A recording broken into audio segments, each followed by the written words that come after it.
അടുത്ത reactions of ബെൻസീൻ്റെ റിയാക്ഷൻസിനെ കുറിച്ചിട്ട് നമ്മളത് പറഞ്ഞത് benzene under substitution reaction more readily than addition reaction. ഒരു ആരംഭ കോമ്പൗണ്ടോട് സബ്സ്റ്റിറ്റ്യൂഷൻ റിയാക്ഷൻ നല്ലതായി നടക്കും. മുമ്പിനെ കാട്ടി അഡീഷൻ റിയാക്ഷനെ കാട്ടി നല്ലപോലെ സബ്സ്റ്റിറ്റ്യൂഷൻ റിയാക്ഷൻ നടക്കും. Benzene serve as A electron ring system or electron deficient species. Benzene എന്തായിട്ട് സെർവ് ചെയ്യും? ഒന്നെങ്കിൽ ഇലക്ട്രോൺ റിംഗ് സിസ്റ്റമായിട്ട് ആക്ട് ചെയ്യും, അല്ലെങ്കിൽ ഇലക്ട്രോൺ ഡെഫിഷ്യൻറ്റ് സ്പീഷീസ് ആയിട്ട് ആക്ട് ചെയ്യും. Benzene undergo electrophilic substitution reaction. Benzene എന്ത് പോകും? ഇലക്ട്രോഫിലിക് സബ്സ്റ്റിറ്റ്യൂഷൻ റിയാക്ഷൻ നടക്കും. അതായത് ഇലക്ട്രോഫൈൽ ഒരു E+. അങ്ങനെ നടക്കും. നമുക്ക് നോക്കാം. Steps in electrophilic substitution reaction. Electrophilic substitution റിയാക്ഷനിൽ സ്റ്റെപ്പ് നോക്കാം. ഇത് ലാബിൽ നിന്ന് പഠിച്ചതിനാണല്ലോ.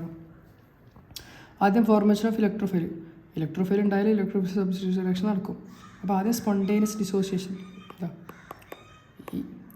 എനിക്ക് പറഞ്ഞതിനും അറിയില്ല.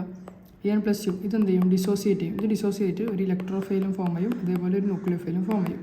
ഓക്കെ, എടാ സ്പോണ്ടൻ ഇത് രണ്ട് ഡിസോസിയേറ്റ് ചെയ്തിട്ട് ഒരു ഇലക്ട്രോഫൈൽ ഒരു ന്യൂക്ലിയോഫൈലും ഫോം ചെയ്യും. നമുക്ക് ഇലക്ട്രോഫൈലിനെ വേണ്ടത്. അടുത്തത് ആസിഡ് കാറ്റലിസ്റ്റ്. രണ്ട് രീതിയിലും ഇലക്ട്രോഫൈൽ ഫോം ചെയ്യാം. ഒന്നെങ്കിൽ ഇങ്ങനെ ഇലക്ട്രോഫൈൽ കിട്ടും, അല്ലെങ്കിൽ ഇങ്ങനെ ഒരു ആസിഡും പിന്നെ ഒരു ആസിഡും നൈട്രിക് ആസിഡും സൾഫ്യൂരിക് ആസിഡ് റിയാക്ട് ചെയ്തിട്ട് നമുക്ക് നൈട്രജനും HSO4ഉം H2ഉം കിട്ടും. ഇതിൽ എന്താണ് ഇലക്ട്രോഫൈൽ? ഇതാണ് ഇലക്ട്രോഫൈൽ NO2 പറയുന്നത്. ഓക്കെ, ഇങ്ങനെ നമുക്ക് എന്ത് കിട്ടും? ഇലക്ട്രോഫൈൽ കിട്ടും. രണ്ടാമത്തെ സ്റ്റെപ്പ് വരുന്നത് formation of carbonium iron intermediate. ഈ ഇലക്ട്രോണ് എന്ത് ചെയ്യും? ബെൻസീനെ അറ്റാക്ക് ചെയ്യും. ഓക്കെ, അപ്പോൾ നമുക്ക് കാർബോണിയം അയൺ ഇൻ്റർമീഡിയറ്റ് കിട്ടും. കാർബോഹൈഡ്രേറ്റ് എന്നൊക്കെ പറയുന്ന പോലെ. അതെങ്ങനെ കിട്ടുന്നത് നോക്കാം. എനിക്ക് മനസ്സിലാവുമെന്ന് അറിയില്ല, നോക്കാം. ഈ ഇലക്ട്രോഫൈൽ ഇടത്തേക്ക് പോകും. അപ്പോൾ ഇവിടുത്തെ ഡബിൾ ബോണ്ട് പോകും. ആ ബോണ്ട് പോയിട്ടാണ് എനിക്ക് ഇലക്ട്രോഫൈലിനോട് ജോയിൻ ആവുന്നത്. ഓക്കെ, ഈ H കാണിക്കുന്നത് ഇവിടെ സാധാരണ ഉണ്ടാകുന്ന Hനെ പുറത്തിങ്ങനെ ഇട്ട് കാണിക്കുന്നതേ ഇല്ലൂ. ഇങ്ങനെ കിട്ടും. ഇങ്ങനെ നടക്കുമ്പോൾ എന്ത് ചെയ്യും? ഇത് സ്റ്റേബിളായില്ല റിങ്. അപ്പോൾ സ്റ്റേബിളാക്കാൻ വേണ്ടിയിട്ട് ഇത് ഇടത്തേക്ക് പോകും. ഇവിടെ ഉണ്ടായ ബോണ്ട് ഇടത്തേക്ക് പോകും. അടുത്ത സ്റ്റെപ്പിൽ ഇവിടെ ഉണ്ടായ ബോണ്ട് ഇങ്ങോട്ടേക്ക് വരുന്നുണ്ട്. ഇവിടെ ഉണ്ടായ ബോണ്ട് ഇങ്ങോട്ടേക്ക് വന്ന് അടുത്ത സ്റ്റെപ്പിൽ ഇതിങ്ങനെ കറങ്ങിക്കൊണ്ട് കളിക്കുന്ന സ്റ്റേബിളാക്കുന്നവരെ. അപ്പം ഇതിങ്ങനെ മാറിക്കൊണ്ട് കൗണ്ട് കിട്ടും. അതിൻ്റെ റെസൊണൻസ് ഹൈബ്രിഡാണ് ഇത്. ഇങ്ങനെ ഡോട്ടിട്ട് കാണിക്കുന്നത്. അതായത് ഇവിടെ ഉണ്ടായ ഒരു ബോണ്ട് പോയിട്ട് ഈ ഇലക്ട്രോഫൈലിനെ കൈ പിടിക്കുമ്പോൾ അതിൻ്റെ സ്റ്റെബിലിറ്റി ഇതാവും. അപ്പം ഈ ഉള്ളിലുള്ള ഇലക്ട്രോൺസ് എന്ത് ചെയ്യും? അങ്ങോട്ടും ഇങ്ങോട്ടും ഇങ്ങനെ മാറിക്കൊണ്ട് നിൽക്കും. ഇത് ഇവിടുന്ന് എടുത്തേക്ക് പോകാൻ നോക്കും, ഇത് ഇവിടുന്ന് എടുത്തേക്ക് നോക്കാൻ പോകും, ഇത് ഇവിടുന്ന് എടുത്തേക്ക് പോകും. ഇതിന് മാറിക്കൊണ്ട് നിൽക്കും സ്റ്റേബിൾ ആകുന്ന വരെ. ഞാൻ റെസൊണൻസ് ഹൈബ്രിഡ് നടക്കുന്നത്. അപ്പോൾ ഇത് സ്റ്റേബിൾ ആയിട്ടാണ്. പിന്നെ മൂന്നാമത്തെ സ്റ്റെപ്പിൽ ഇത് സ്റ്റേബിൾ, അതായത് എലിമിനേഷൻ ഓഫ് പ്രോട്ടോൺ. ഒരു പ്രോട്ടോൺ എന്ത് ചെയ്യും? ഒരു H+ എന്ത് ചെയ്യും? എലിമിനേറ്റ് ചെയ്യും. അപ്പോൾ എന്ത് ചെയ്യും? ഇത് സ്റ്റേബിൾ ആവും. എങ്ങനെ നോക്കാം? ഇപ്പോൾ ഈ സ്ട്രക്ചറായില്ലത് ഒരു ബേസിനെ കിട്ടും. ഒരു ബേസ് ഉണ്ടെങ്കിൽ ഈ പ്രോട്ടോൺ ബേക്ക് ഇൻറ്റ് പോകും. അങ്ങനെ ഒരു ബേസിനെ കൊണ്ടുവരുമ്പോൾ എന്താ ചെയ്യും? ഈ പ്രോട്ടോൺ അതിൻ്റെയൊക്കെ പോകും. അപ്പോൾ എന്തായി? സ്റ്റേബിളായി. ഈ കൈ ഉള്ളിലേക്ക് തന്നെ പോകും. അപ്പോൾ എന്ത് ചെയ്യും? ഇത് സ്റ്റേബിളാവും. ഓക്കെ, വേണ്ട, സ്റ്റേബിളായി. സ്റ്റേബിളായി. ബെൻസീൻ റിങ്ങിലേക്ക് എന്ത് വന്നു? ഒരു ഇലക്ട്രോഫൈൽ വന്നു. ഇപ്പോൾ ഇലക്ട്രോഫൈൽ സബ്സ്റ്റിറ്റ്യൂഷൻ റിയാക്ഷൻ നടന്നു കഴിഞ്ഞ് ബേസ് ആരെ കൊണ്ടുപോയി? ഇവിടെ ഉണ്ടായ പ്രോട്ടോൺ ബേസിലേക്ക് പോയി. അതുകൊണ്ടാണ് സ്റ്റേബിൾ ആയത്. അതായത് ഇവിടെ ഉണ്ടായ ഒരു പ്രോട്ടോൺ കൊടുത്തിട്ട് ഒരു ഇലക്ട്രോഫൈൽ വന്ന്. ഇതാണ് ഇലക്ട്രോഫിലിക് സബ്സ്റ്റിറ്റ്യൂഷൻ എന്ന് ഒരാൾക്ക് പകരം ഒരാൾ. അതൊന്നുമില്ല, ഇവിടെ ഉണ്ടായ പ്രോട്ടോൺ ചാടിയിട്ട് ഈ ഇലക്ട്രോഫൈൽ എടുത്തേക്ക് വന്നു. ഓക്കെ, അതിൻ്റെയൊക്കെ സ്റ്റെപ്പാണിത്. ആദ്യം ഇലക്ട്രോഫൈൽ ഉണ്ടാവും. ഇലക്ട്രോഫൈൽ വന്നിട്ട് അറ്റാക്ക് ചെയ്യുമ്പോൾ ഇത് സ്റ്റെബിലിറ്റി പോകില്ല. അപ്പോൾ ഇതിങ്ങനെ ഒരു ഇൻ്റർമീഡിയറ്റ് ഫോമിലേക്ക് ഫോം ചെയ്യും. അപ്പോൾ ഒരു ബേസിനെ ആഡ് ചെയ്യും. അപ്പോൾ ഈ അടുത്ത പ്രോട്ടോൺ പോകും. പോകുമ്പോൾ എന്തായി? ഇലക്ട്രോഫൈൽ ആ സ്ഥലത്ത് കയറിയിട്ട് തന്നെ നിൽക്കും. അപ്പോൾ എന്ത് ചെയ്യും? ഇത് സ്റ്റേബിളായി. Okay, elimination of proton takes place in the presence of base. ഒരു ബേസിൻ്റെ പ്രസൻസിലാണ് പ്രോട്ടോൺ എലിമിനേറ്റ് ചെയ്യും. ഓക്കെ, അടുത്തത് ഹാലോജിനേഷൻ. ഒന്നുമില്ല, മറ്റേ റിയാക്ഷൻ പോലെ തന്നെ simple. The base takes up a proton and gives. നേരത്തെ ഹാലോജിനേഷൻ എങ്ങനെ നോക്കാം? Benzene react with halogens like chlorine, bromine, fluorine, iodine excellent presence of Lewis acid as catalyst to yield respective halo benzene. ഈ benzene എന്ന് പറയുന്ന ആൾ ക്ലോറിനോട്, ബ്രോമിനോട്, ഫ്ലോറിനോട്, അയഡിനൊക്കെ ലീവിയസ് ആസിഡിൻ്റെ പ്രസൻസിൽ react ചെയ്തിട്ട് respective halo benzene, അതായത് ഹാലോജൻ സബ്സ്റ്റിറ്റ്യൂട്ട് ചെയ്തൊരു ബെൻസീൻ നമുക്ക് കിട്ടും. ഇതിപ്പോൾ ബെൻസീന് സിമ്പിൾ ഭയങ്കര ഈസി റിയാക്ഷൻ. കഴിഞ്ഞ കൊല്ലത്തിൽ നോക്കുമ്പോൾ ബെൻസീന് ക്ലോറിനോട് റിയാക്ട് ആക്കുന്നത് എന്തിൻ്റെ പ്രസൻസിൽ? Fe(Cl3) ആയതുകൊണ്ട് ഇവിടെ Cl3 എടുത്ത്, ഇവിടെ Br2 ആണെങ്കിൽ ഇവിടെ FeBr2 എടുക്കും, Br3 എടുക്കും. ഇപ്പോൾ എന്ത് കിട്ടും? ഒന്നുമില്ല, ഈ ക്ലോറിൻ ഇവിടെ സബ്സ്റ്റിറ്റ്യൂട്ട് ആവും. ക്ലോറോ ബെൻസീൻ കിട്ടും. ബെൻസീനിലേക്ക് എന്ത് തോന്നുന്നു? ഒരു ക്ലോറിൻ വന്നു, ഇതിനൊരു ക്ലോറിൻ ഇങ്ങോട്ടേക്ക് പോയി. ഓക്കെ, ഈ റിയാക്ഷനാണ് പറയുന്നത് ക്ലോറിനേഷൻ. ഇത് ക്ലോറിനേഷൻ. ഇത് ഇവിടെ ചെയ്തിട്ടുണ്ട്, സൂറാക്കി ചെയ്ത സ്ഥലമില്ലാത്ത ഇവിടെ ചെയ്തിട്ടുണ്ട് ക്ലോറിനേഷൻ റിയാക്ഷൻ. ഒന്നുമില്ല. ബെൻസീനും ക്ലോറിനും റിയാക്ട് ആകുമ്പോൾ ക്ലോറോ ബെൻസീൻ കിട്ടും. അടുത്തത് ബ്രോമിനേഷൻ. ബെൻസീനും ബ്രോമിൻ നേരത്തെ പറഞ്ഞാൽ Cl2 അടുത്ത് Br2 FeBr3യുടെ പ്രസൻസിലായിരിക്കും. നേരത്തെ FeCl3യുടെ പ്രസൻസിൽ ഒന്നുമില്ല. ക്ലോറിൻ ആകെ ആര് വരും അവിടെ? ബ്രോമിൻ വരും. പേരെന്താവും? Bromo benzene. അടുത്തത് ഇതിൻ്റെ മെക്കാനിസം എങ്ങനെ നടക്കില്ല എന്നുള്ളത് പറയുന്നത്. അതിപ്പോൾ സിമ്പിളായിട്ട് പറഞ്ഞു. ഇത് ഇവിടെ വരുമ്പോൾ ഇങ്ങനെ എന്നെ നേരത്തെ പറഞ്ഞ പോലെ സ്റ്റെപ്പ് നമ്മൾ നേരത്തെ പഠിച്ചിട്ട് ഇലക്ട്രോഫിൽ സബ്സ്റ്റിറ്റ്യൂഷൻ ഇതേപോലെ സ്റ്റെപ്പിൽ പറയുന്നത് നോക്കാം. ബെൻസീൻ ഇതാ ഒന്നുമില്ല. ആദ്യം ഇപ്പം നമ്മൾ ക്ലോറിനേഷൻ റിയാക്ഷൻ ഉണ്ട്. ഇതിൻ്റെ എന്ത് പറയുന്നത്? ഇതിൻ്റെ എക്സാമ്പിളാണ് നമ്മൾ പറയുന്നത്.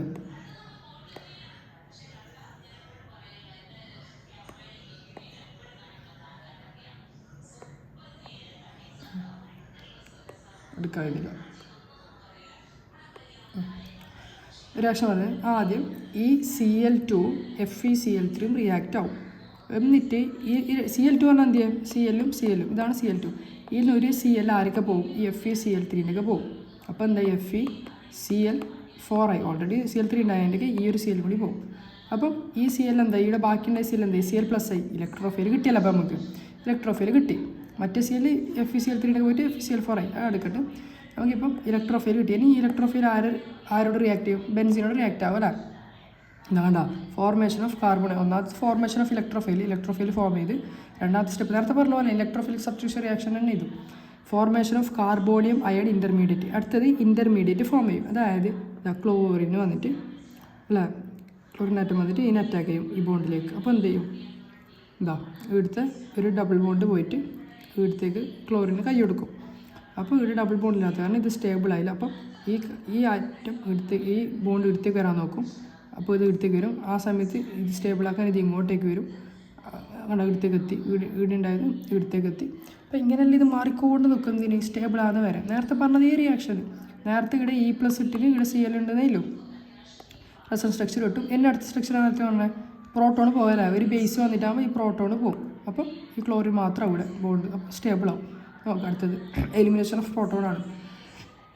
The carbonium ion formed is also called sigma complex. ഈ കാർബോണിയം ഫോം ചെയ്ത ഇൻ്റർമീഡിയറ്റ് നമുക്ക് ഒന്നുകൂടി പറയാം, സിഗ്മ കോംപ്ലക്സ് എന്ന് പറയാം. ഓക്കെ, അതൊരു പോയിൻ്റാണ്. മൂന്നാമത്തെ സ്റ്റെപ്പ് എലിമിനേഷൻ ഓഫ് പ്രോട്ടോൺ എന്താവും പോകും. ഞാൻ പറഞ്ഞതിന് ഒരു ബേസ് വരുമ്പോൾ എന്ത് പോകും? പ്രോട്ടോൺ പോകും. ബേസ് ആയിട്ട് നമ്മൾ എടുക്കുന്നത് നേരത്തെ ബാക്കിയുണ്ടായ FeCl4 തന്നെ. നേരത്തെ ഫസ്റ്റത്തെ സ്റ്റെപ്പിൽ നമ്മൾ ഫോം ചെയ്യുമ്പോൾ നമുക്കിവിടെ ഒരു സൈഡിൽ FeCl4 കിട്ടി. ഓക്കെ, അതിന് തന്നെ ബേസ് ആയിട്ട് എടുക്കുന്നത്. ആ FeCl3 വരുമ്പോൾ ഈ ഹൈഡ്രജൻ പ്രോട്ടോണും അതിൻ്റെയൊക്കെ പോകും. അപ്പോൾ എന്തായി? ബെൻസീനും ഈ ക്ലോറിനും മാത്രമായി. കണ്ടോ? ഇങ്ങനെയാണ് നമുക്ക് ക്ലോറോ ബെൻസീൻ കിട്ടുക. അതായത് നേരത്തെ നമ്മൾ പറഞ്ഞ ഈ സിമ്പിൾ റിയാക്ഷൻ എങ്ങനെ കിട്ടി എന്നുള്ളത് നമ്മൾ ഇപ്പോൾ ഇവിടെ എക്സ്പ്ലെയിൻ ആക്കിയത്. ഇത് നോക്കിയാൽ കിട്ടും. സിമ്പിളാണ്, കഥ പോലെ പഠിച്ചാൽ മതി. ഓക്കെ, അപ്പോൾ എന്ത് കിട്ടി? ക്ലോറോ ബെൻസീനും കിട്ടി, FeCl3 കിട്ടി, HCl കിട്ടി. ഓക്കെ, ക്ലോറോ ബെൻസീൻ കിട്ടി. അതേപോലെ തന്നെ പിന്നെ റിയാക്ഷനാണ് നൈട്രേഷൻ. ബെൻസീനോട് reaction with concentrated nitric acid. ബെൻസീന് concentrated nitric acid in the presence of sulphuric acid at 60 degree Celsius gives nitro benzene. ബെൻസീൻ്റെ റിയാക്ഷൻ. അപ്പോൾ ഫസ്റ്റ് ബെൻസീൻ ഉണ്ടാവും. ബെൻസീന് നൈട്രിക് ആസിഡിനോട് റിയാക്റ്റ് ആക്കും. എന്തിൻ്റെ പ്രസൻസിൽ? സൾഫ്യൂരിക് ആസിഡിൻ്റെ പ്രസൻസിൽ 60 ഡിഗ്രി സെൽഷ്യസിൽ റിയാക്റ്റ് ആകുമ്പോൾ നൈട്രോ ബെൻസീൻ കിട്ടും. അതായത് നൈട്രജൻ സബ്സ്റ്റിറ്റ്യൂട്ടായ ബെൻസീന് കിട്ടും. ഒന്നുമില്ല, ബെൻസീന് നൈട്രിക് ആസിഡിനോട് റിയാക്ട് ചെയ്യും in presence of sulphuric acid at 60 degree temperature. ഇത് നൈട്രോ ബെൻസീൻ. അപ്പോൾ നൈട്രോ ബെൻസീൻ കിട്ടും. പിന്നെ ഇത് മെക്കാനിസം ചോദിക്കില്ല, പഠിക്കാം. ഓക്കെ, ഇതെങ്ങനെ ഇലക്ട്രോഫൈൽ ഫോം ആകുന്നതിൻ്റെ റിയാക്ഷൻ ഇതിങ്ങനെ ഇങ്ങനെ വരക്കേണ്ടത്, ഈസിയായിട്ട് വരക്കാം. രണ്ടാമത്തത് NO2+ പിന്നെ റിയാക്ട്. നേരത്തെ പറഞ്ഞ പോലെ ഇതാ എല്ലാം സിമ്പിൾ. ഒന്ന് പഠിച്ചാൽ ഒന്ന് പഠിക്കണ്ട, സാറ് മാറ്റിയാൽ മതി. നേരത്തെ ഇവിടെ Cl ഇപ്പോൾ NO2 ഫസ്റ്റ് ടൈം ഇട്ടാണ്. അടുത്ത എലിമിനേഷൻ ഓഫ് പ്രോട്ടോൺ. അത് നേരത്തെ പറഞ്ഞ പോലെ തന്നെ SO4- വരുന്ന ബേസ് വരുമ്പോൾ ഈ H അടുത്തേക്ക് പോകും. അപ്പോൾ ഇതാ നൈട്രോ ബെൻസീൻ കിട്ടി. H2SO4 by product water by product ആയിട്ട് കിട്ടും. Simple reaction. ഇത് കാണുമ്പോൾ അങ്ങനെ പഠിക്കുന്നില്ല, ഒന്നുമില്ല. ഇലക്ട്രോഫൈൽ ഫോം ആണ്, അതായത് NO2+ എങ്ങനെ ഫോം ആകുന്നില്ലത് കാണിക്കുന്നത്.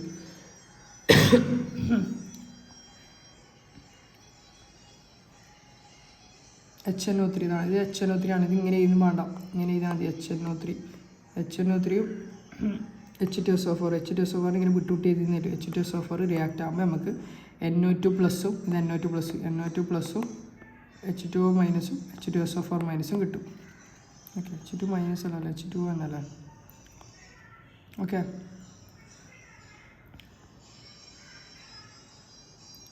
അടുത്തത് സൾഫോണേഷൻ.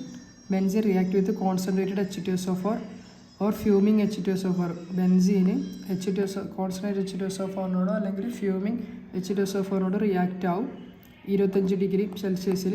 അപ്പോൾ നമുക്ക് എന്ത് കിട്ടും? ബെൻസീൻ സൾഫോണിക് ആസിഡ് കിട്ടും. അതായത് SO3H സബ്സ്റ്റിറ്റ്യൂട്ടായ ബെൻസീനെ കിട്ടും. സിമ്പിൾ റിയാക്ഷൻ ഇതെല്ലാം. Okay, by increasing temperature to 25 degree Celsius to ഇതിപ്പോൾ 25 ചെയ്തത് 300 ഡിഗ്രി നമ്മൾ ചൂട് കൂട്ടി. അപ്പോൾ 2 or 3 sulphonic acid of group can be introduced into benzene and di or tri substituted sulphonic can be. അതായത് SO3 ഇപ്പോൾ ഒരു SO3 ഇല്ല, 2-3 SO3 ഇല്ല, ഡൈയോ ട്രൈയോ സൾഫോണിക് ആസിഡിലെ സബ്സ്റ്റിറ്റ്യൂട്ട് ചെയ്ത പ്രൊഡക്റ്റ് നമുക്ക് കിട്ടും. ഓക്കെ, ഇത് ഇതിൻ്റെ മെക്കാനിസം പറയുന്നത് ചോദിക്കില്ല, അങ്ങനെ വിത്ത് മെക്കാനിസം ചോദിക്കൽ കുറവാണ് തോന്നുന്നത്. ഇതിനകത്ത് തന്നെ ഇതാ നേരത്തെ കാണിച്ചത് റിയാക്ഷൻ ഇവിടെ SO3 നേരത്തെ എണ്ണിട്ട് ഉണ്ടായ സിമ്പിളെല്ലാം എലിമിനേഷൻ ഉണ്ടാവും. HSO വരുമ്പോൾ അയച്ചു പോകും, ഇപ്പോൾ സ്റ്റേബിളാവും.